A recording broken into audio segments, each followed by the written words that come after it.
Spritz your panties and unload 20 years of sister trauma. Netflix's latest drama from the creator of Maid sees Rhaenyra Targaryen taking on the president of the Hunger Games. Based on the play Elemental P by Molly Smith Metzler and filled with references to Greek mythology, Sirens is a cautionary tale about temptation, greed, and the dangers of sending fruit baskets.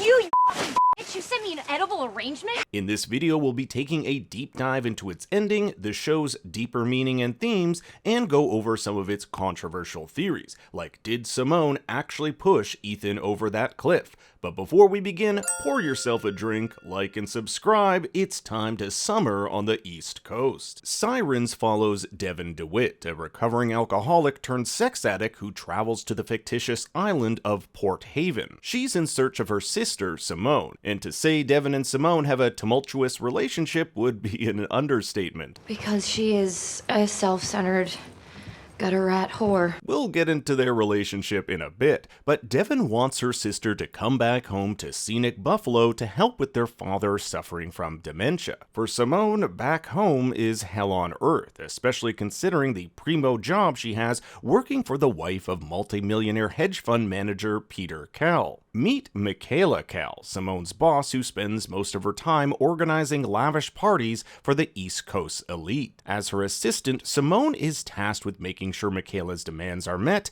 and expectations exceeded, which often puts her at odds with the staff who see her as an overbearing thorn in their side. But Simone has come from nothing, worked her way into Yale, and now has an amazing job that's soon to land her a promotion as chair of Michaela's operation in Manhattan, a promotion which will see her have her own luxury apartment and triple the salary. She's not going to let her sister and father, who she sees as obstacles, get in her way. What Simone doesn't realize is that she's been seduced by the Sirens' call. In Greek mythology, sirens were depicted as part woman, part bird temptresses who lured sailors to the rocky shores where they'd crash and drown. Michaela even says the cliffs remind her of all those sailors crashing their boats on the rocks. All the blood. What the fuck? The setting of the cliff estate where the Kells live is literally next to a rocky shore, and the house itself is modeled after a fake lighthouse like those which attract sailors. In fact, it's in this lighthouse where Bruce, Simone and Devon's father, says this about his ex-wife. She ruined me, though. Shipwrecked me.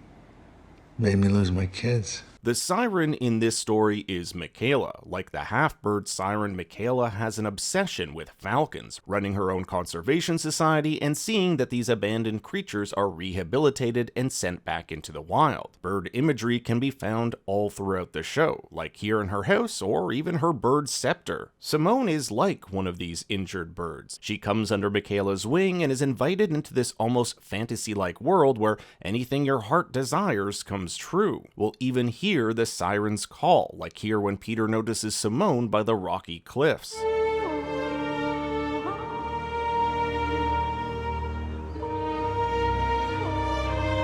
But sirens in this story has more than one meaning. Sirens also happens to be the code word Devon uses to text Simone, which means one of them needs their help. This is something Simone ignores, prompting Devon to make the 17-hour trek to Port Hope. Police sirens can also be heard in the background during the flashback of their mother's suicide. But the name of this show is Sirens, plural. And as we'll see in the series' final episode, Michaela, who represents the mythological siren figure, is ultimately overthrown by the very person she built. Simone becomes the quote-unquote new siren, sucking and destroying the lives of anyone who comes into her orbit. To me, the siren in this story isn't so much a person, but an idea, and that idea centers around temptation and the destructive nature of its consequences. Michaela is driven by temptation and desire. This is her siren's call. It was Michaela who was blamed for destroying Peter's first marriage, resulting in his estrangement from his wife and children. She was tempted by a man who could give her a life she never dreamed of. She, like Simone, came from a poor family. In fact, Michaela and Simone are oddly similar. Both went to Yale, had mothers die when they were young, and enjoy the finer things in life. They sometimes sleep in the same bed, test each other's breath,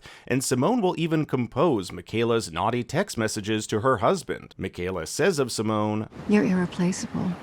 And I don't want to imagine a world without you in it with me. This, of course, all changes when Michaela discovers Simone sharing a kiss with her husband, a kiss Simone did not want, but she also didn't tell Michaela about it. Regardless, Michaela can't have her husband around this temptation, and Simone must be fired. In one swift blow, Simone's entire life is taken from her, left with the only option to return back to her poverty-stricken life with abusive father. Simone's childhood was one of tremendous hardship. Her mother tried to kill herself by carbon monoxide poisoning with Simone in the back seat, a result of her mental illness and neglect from her alcoholic father. She was placed in foster care for several years where she was sexually abused until her older sister was able to gain custody. So her losing this job carries the added trauma of her believing she'll have to go back to this life. But the series has somewhat of a twist ending. When Peter confronts Michaela about firing Simone and the fact that she was holding on to that incriminating photo taken by the Variety photographer,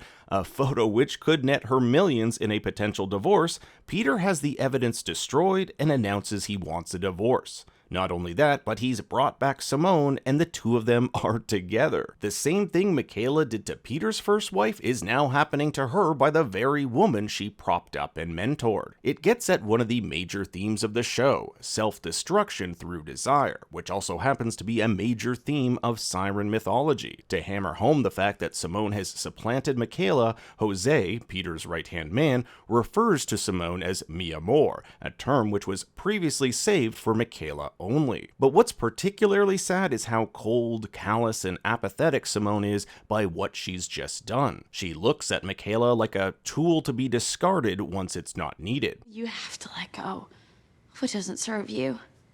That's what Kiki always says. Devin is shocked that Simone would take someone's husband, with Simone calmly explaining, "It's not my fault. He came for me." She really believes that she's done nothing wrong, that when you're done with something, you let it go. But this is where Devin differs. She could have let Simone suffer in foster care, but she didn't. She worked 3 jobs and sacrificed her own life so that Simone could go to college and be a better person. But the opposite has come true for Simone. She's turned into a siren. A monster. You're a monster, you know that? Stop calling me that.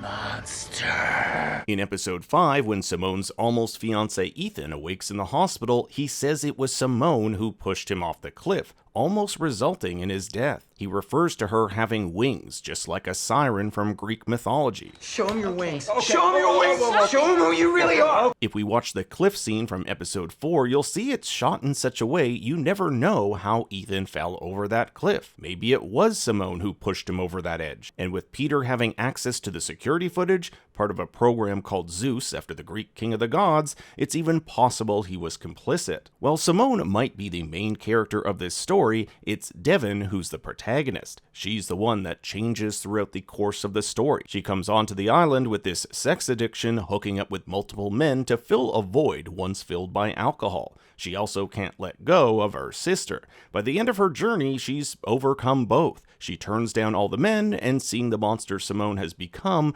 lets her go too. While on the ferry back home, Devin's father says, You're a good girl.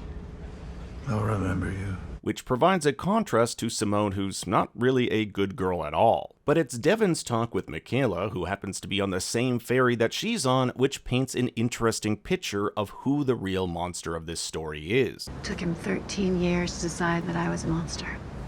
You're not a monster, Michaela. Neither is she. Is the real monster here Peter, or is it something deeper? Temptation, desire, greed, something which will slowly corrupt Simone until Peter will restart the cycle and bring on a new woman. The final shot of the series is Simone standing by the cliff, bathed in the gold glow of the setting sun like some sort of mythological creature. If you listen, you can hear this siren's call playing in the background, Simone ready to lure a new victim to the island. But what did you think of Sirens? I want to hear your thoughts in the comments below. Thanks for watching, be sure to like and subscribe, and for more bad takes you can follow me on Twitter and Instagram @ThinkStoryYT. Until next time, remember, Daddy loves you very much.